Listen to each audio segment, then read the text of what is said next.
हाय, good morning girls. मैं Mrs Sangeeta Jacob's हूँ। कक्षा 9 की सभी छात्राओं का सामाजिक विज्ञान की हिस्ट्री की क्लास में स्वागत करती हूँ। आज मैं आपको इतिहास के पहले पाठ, जिसका टॉपिक है फ्रांसीसी क्रांति, का दूसरा भाग पढ़ाऊंगी। पिछली क्लास में मैंने फ्रांसीसी क्रांति का पहला भाग पढ़ाया था। उम्मीद है आपको समझ में आया होगा और आपने प्रश्नों को भी हल किया होगा। आज का हमारा टॉपिक है फ्रांसीसी क्रांति, लेसन 1, और आज हम अपने पाठ का दूसरा भाग पढ़ेंगे। पिछली क्लास में हमने पहला भाग पढ़ा था और इससे पहले कि हम भाग 2 में जाएं, हम भाग 1 के कुछ पॉइंट्स को जल्दी से रिवाइज करेंगे। पिछले भाग में हमने देखा कि लुई 16वां फ्रांस का शासक सन 1774 में फ्रांस की गद्दी पर बैठा।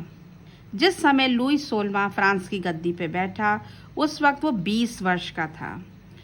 उसका विवाह ऑस्ट्रिया की राजकुमारी मेरी एंटोनेट से हुआ था और उस समय फ्रांस का राजकोष बिल्कुल भी खाली था तथा संपूर्ण फ्रांसीसी समाज 3 स्टेट्स में बटा हुआ था। ये हम चित्र में देखेंगे। प्रथम स्टेट, जिसमें पादरी वर्ग आते थे, द्वितीय स्टेट जिसमें कुलीन वर्ग आते थे, और तृतीय स्टेट जिसमें बड़े व्यवसायी, व्यापारी, वकील, कर्मचारी, किसान, कारीगर, छोटे किसान, भूमिहीन मजदूर और नौकर, ये तृतीय स्टेट में आते थे। पादरी वर्ग के जो लोग थे वो चर्च में काम करते थे। कुलीन वर्ग में राजा और मंत्री आते थे और तृतीय स्टेट में बड़े व्यवसायी, व्यापारी, वकील, कर्मचारी, ये अमीर होते थे, परंतु किसान, कारीगर, भूमिहीन मजदूर और नौकर ये गरीब थे। प्रथम स्टेट और द्वितीय स्टेट के लोगों को बहुत से विशेषाधिकार प्राप्त थे। पहला जो उनको विशेषाधिकार प्राप्त था वो था करों से मुक्त होना। वे सभी करों से मुक्त थे, उनको कोई भी कर नहीं देना पड़ता था। और इसके अलावा किसानों को वो अपने घरों में और खेतों में काम कराने के लिए उनको बुला भी सकते थे। किसान उस वक्त 90% था, परंतु बहुत कम किसानों के पास ज़मीन थी, जबकि प्रथम स्टेट, द्वितीय स्टेट और तृतीय स्टेट के जो व्यापारी लोग थे, जो अमीर लोग थे, उनके पास 60% ज़मीन थी। तृतीय स्टेट के जो लोग थे उनको भी बहुत से कर देने होते थे, जैसे कि टाइल, ये कर सरकार को देना पड़ता था इनको। इसके अतिरिक्त उनको कुछ अप्रत्यक्ष कर भी देना पड़ता था, जैसे नमक और तंबाकू पर। दूसरा जो कर था वो टाइड था, जो कि किसानों को अपने फसल का 10% चर्च को देना होता था। आगे हम देखते हैं कि फ्रांस की जनसंख्या 1715 में 2.3 करोड़ थी और 1789 में 2.8 करोड़ हो गई। यानी कि जनसंख्या बढ़ती गई, परंतु लोगों की सैलरी नहीं बढ़ी, तनख्वाह नहीं बढ़ी, वो जैसे थी वैसे ही रही। इसके साथ ही साथ महंगाई बढ़ गई और पावरोटी, जैसे कि ब्रेड है जो फ्रांस के लोग खाते थे, उनके दाम भी बढ़ गए। तो ये इतनी चीज़ें हमने भाग 1 में पढ़ी थी। अब आज हम भाग 2 जब पढ़ेंगे तो इसके आगे हम देखते हैं कि क्या होता है। इस संदर्भ में हम देखेंगे कि जैसा कि महंगाई बढ़ गई थी, पावरोटी के दाम बढ़ गए थे और जनसंख्या की वृद्धि हो गई थी, तो क्या हुआ कि अमीर जो था वो और अमीर हो गया और जो गरीब था वो और गरीब हो गया। और स्थिति तब और भी बदतर हो गई जब सूखा पड़ा। सूखा पड़ने से अन्न का अभाव हो गया, अनाज कम हुआ, पैदावार कम हुई, बहुत सा अनाज नष्ट भी हो गया, पाव रोटी के दाम भी बढ़ गए और इतना ही नहीं, इसके साथ टैक्स यानी कि कर भी बढ़ गया। तो सूखा भी पड़ गया, अनाज का अभाव था और टैक्स भी बढ़ गया। इसका असर सीधा तृतीय स्टेट के लोगों पर पड़ा। तृतीय स्टेट इससे बहुत अधिक प्रभावित हुआ और उन्होंने इसका विरोध किया। इनके विरोध में कुछ दार्शनिकों ने इनका साथ दिया। तो जो पहले दार्शनिक थे उनका नाम था जॉन लॉक और उन्होंने एक पुस्तक लिखी थी टू ट्रीटीज ऑफ गवर्नमेंट, जिसमें उन्होंने राजा के अधिकारों का खंडन किया था और इसके साथ ही साथ ये भी कहा था कि सबको समान अधिकार मिलना चाहिए। दूसरा दार्शनिक रूसो था। उनका ये कहना था कि हमें ऐसा नेता चाहिए जो हमारी बातों को सुने, हमारी समस्याओं को समझे और हमारी समस्याओं का समाधान कर सके। तीसरा दार्शनिक मॉन्टेस्क्यू था। इन्होंने भी एक पुस्तक लिखी थी जिसका शीर्षक था the spirit of the laws या कानून की आत्मा। इस पुस्तक में उन्होंने सरकार की रचना बताई थी कि सरकार की रचना कैसी होनी चाहिए। उन्होंने सरकार को 3 भागों में विभक्त किया था। पहले विधायिका, दूसरा कार्यपालिका और तीसरा न्यायपालिका। विधायिका के लिए उन्होंने बताया था विधायिका का कार्य नियम बनाना होना चाहिए। कार्यपालिका का कार्य ये होना चाहिए कि वो देखे कि नियम का पालन हो रहा है या नहीं हो रहा है। और न्यायपालिका का कार्य ये होना चाहिए कि वे देखे कि कौन नियम का उल्लंघन कर रहा है। तो आगे हम देखते हैं कि तीनों ये जो दार्शनिक थे, इनके विचारों की समाज में बहुत अधिक चर्चा हुई। लोग कॉफ़ी हाउस में बैठकर उनकी चर्चा करते थे।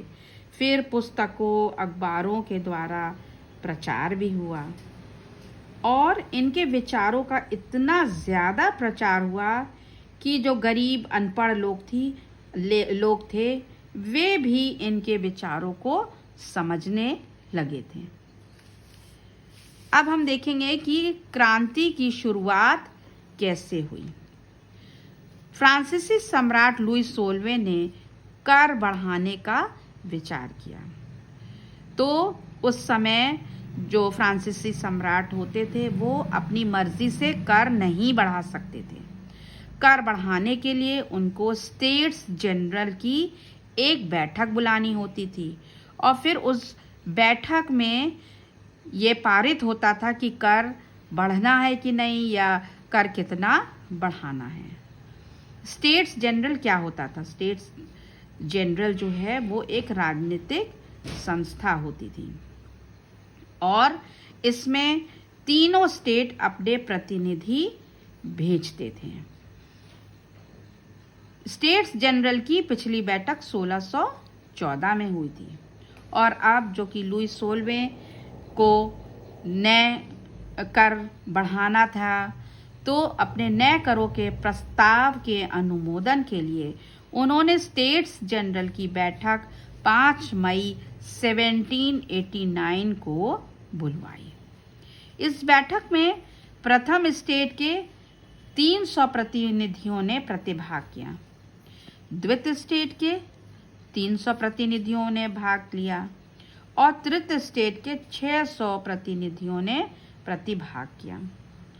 प्रथम और द्वितीय स्टेट के जो प्रतिनिधि थे वे एक दूसरे के आमने सामने बैठे, परंतु तृतीय स्टेट के जो प्रतिनिधि थे वे पीछे ही खड़े रहे। उनके बैठने की कोई व्यवस्था नहीं थी। स्टेट्स जनरल का एक नियम था कि प्रत्येक स्टेट या वर्ग को एक मत या वोट देने का अधिकार है।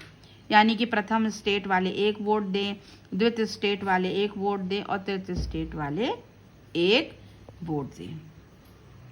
तो जो तृतीय स्टेट के जो प्रतिनिधि थे वो ये सोचने लगे कि प्रथम स्टेट वाले एक वोट देंगे और द्वितीय स्टेट वाले एक वोट देंगे, दोनों मिल जाएंगे। और जब दोनों मिल जाएंगे तो तृतीय स्टेट वाले के ऊपर बहुत मुसीबत आ जाएगी।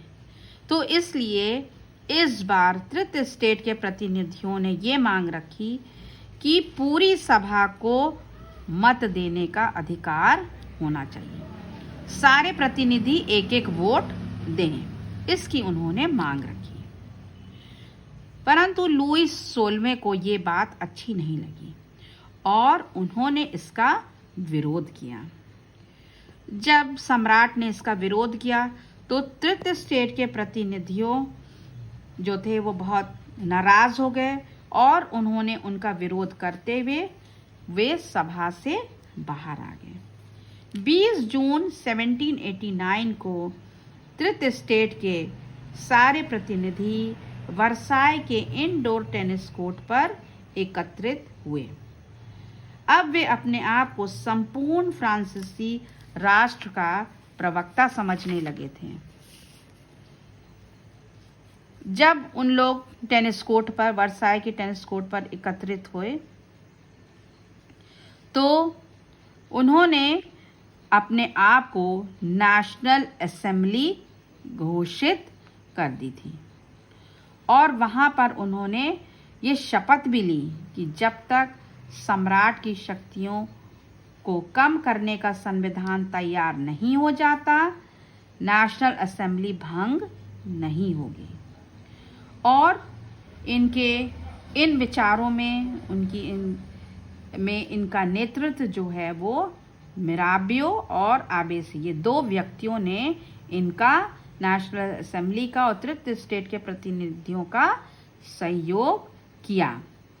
मिराबियो जो था वो द्वितीय स्टेट का था और वो एक कुलीन परिवार का था।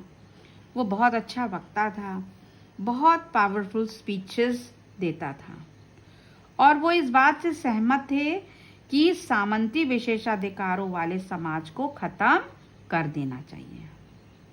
आबेसिये जो थे वो एक प्रीस्ट थे, पादरी थे और उन्होंने भी एक पतली पुस्तिका लिखी थी जिसको हम पैम्फलेट कह सकते हैं, जिसका शीर्षक था तृतीय स्टेट क्या है।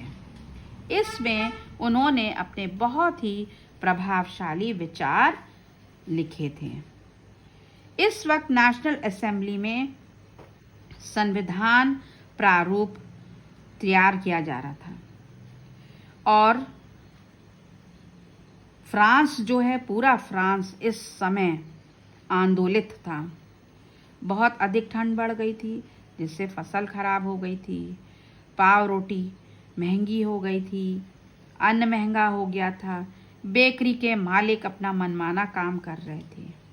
और उस समय जब सम्राट ने देखा कि बहुत अब बुरी स्थिति हो रही है, बहुत परेशानी हो रही है और फ्रांस जो है आंदोलित है, तो उस समय सम्राट ने सेना को यह आदेश दिया कि वो पेरिस में प्रवेश हो गए। ये देखकर भीड़ जो थी वो बहुत अधिक क्रोधित हो गई। जब उनको पता चला कि सम्राट जो है वो सेना को पेरिस में प्रवेश के आदेश दे रहा है तो भीड़ बहुत क्रोधित हो गई और उन्होंने 14 जुलाई 1789 को बास्तील पर धावा बोल दिया और उसको नष्ट कर दिया। कुलीन वर्ग भी बहुत अधिक परेशान हो गया था और उसी वक्त गांव में ये अफवाह फैली कि जागीरों के मालिक ने भाड़े पर कुछ लोगों को बुलाया जो पक्की फसलों को बर्बाद करने के लिए निकल पड़े हैं। इससे किसान आक्रोशित हो गए और उन्होंने अन्न के भंडारों को लूट लिया और लगान संबंधी सारे दस्तावेजों को जला दिया। कुलीन वर्ग के बहुत से जागीरदार अपनी जागीरें छोड़कर भाग गए थे। विद्रोही प्रजा की शक्ति को देख लुई 16वें ने के पास कोई चारा नहीं था और उसने नेशनल असेंबली को मान्यता दे दी। 4 अगस्त 1789 की रात्रि में नेशनल असेंबली ने करों, कर्तव्यों और बंधनों वाली सामंती व्यवस्था के उन्मूलन का आदेश जारी किया। उन्होंने पादरी वर्ग को जितने भी विशेषाधिकार थे वो सब समाप्त कर दिए। धार्मिक कर टाइद भी समाप्त कर दिया। चर्च की ज़मीन को ले लिया और उनको किसानों में बांट दिया। और इस प्रकार हम देखते हैं आगे कि करीब 20 अरब लिब्रे सरकार की संपत्ति में सम्मिलित हो गई थी। नेशनल असेंबली ने सन 1791 में संविधान का प्रारूप तैयार किया। इस संविधान में उन्होंने सम्राट की शक्तियों को सीमित कर दिया था और सभी वर्ग के लोगों को समान अधिकार प्रदान किए थे। सरकार को उन्होंने 3 भागों में विभक्त कर दिया था: विधायिका, कार्यपालिका और न्यायपालिका। तो इस प्रकार फ्रांस जो है वो एक संवैधानिक राजतंत्र बन गया था। सन 1791 में संविधान ने कानून बनाने का कार्य नेशनल असेंबली को दिया और इसके साथ ही साथ उन्होंने ये भी तय किया कि वोट कैसे दिया जाएगा और कौन दे सकता है। तो इस चित्र में से हम इसको समझेंगे। ये न्यायपालिका है, ये कार्यपालिका है और ये विधायिका है। कार्यपालिका में सम्राट है और फिर मंत्री हैं और विधायिका में नेशनल असेंबली, निर्वाचक, सक्रिय नागरिक और निष्क्रिय नागरिक। तो सक्रिय नागरिक में वे पुरुष आते थे जो कि मत या वोट दे सकते थे और जिनकी उम्र 25 वर्ष से अधिक थी तथा वे अपनी 3 दिन की मजदूरी कर के रूप में दे सकते थे। और जो निष्क्रिय नागरिक थे उनको वोट या मत देने का अधिकार नहीं थे। इनमें महिलाएं आती थीं, गरीब किसान आते थे, मजदूर आते थे, वे पुरुष और बच्चे आते थे जो 25 वर्ष से कम उम्र के हैं। तो इनको वोट देने का या मत देने का कोई अधिकार नहीं था। केवल सक्रिय नागरिक ही वोट दे सकते थे। ये सक्रिय नागरिक जो हैं वो 50,000 पुरुषों के निर्वाचक समूह को चुनते थे और फिर उसके बाद ये जो 50,000 पुरुष थे वे नेशनल असेंबली के 745 सदस्यों को चुनते थे या उनको वोट देते थे। कार्यपालिका में हम देखेंगे कि कार्यपालिका में सम्राट होता था और मंत्री होते थे। तो नेशनल असेंबली जो थी उसका सम्राट से डायरेक्ट संबंध था, परंतु उनके कुछ अधिकारों पर नियंत्रण भी था। इसी प्रकार मंत्रियों पर भी उनका संबंध था, परंतु उनके कुछ अधिकारों पर नियंत्रण था। और सम्राट का डायरेक्ट नेशनल असेंबली से संबंध था, वो डायरेक्ट इनसे कनेक्टेड थे। फिर हम देखते हैं कि जो सक्रिय नागरिक हैं वो न्यायाधीश को भी चुनते थे। अब आगे हम देखेंगे कि वोट कौन दे सकता था। वोट केवल पुरुष दे सकते थे और केवल वो पुरुष जो 25 वर्ष से ज़्यादा होते थे और जो 3 दिन की मजदूरी कर के रूप में अदा करते थे। महिलाओं को मत या वोट देने का कोई भी अधिकार नहीं था। अब आगे हम कुछ चिन्हों को देखेंगे जो कि आपकी पुस्तक में दिया हुआ है। कुछ राजनीतिक चिन्ह या प्रतीक हैं। 18वीं सदी में ज़्यादातर स्त्री पुरुष पढ़े लिखे नहीं होते थे, परंतु वे चिन्हों और प्रतीकों को अच्छी तरह जानते थे। तो पहला जो चिन्ह है वो है टूटी हुई जंजीर।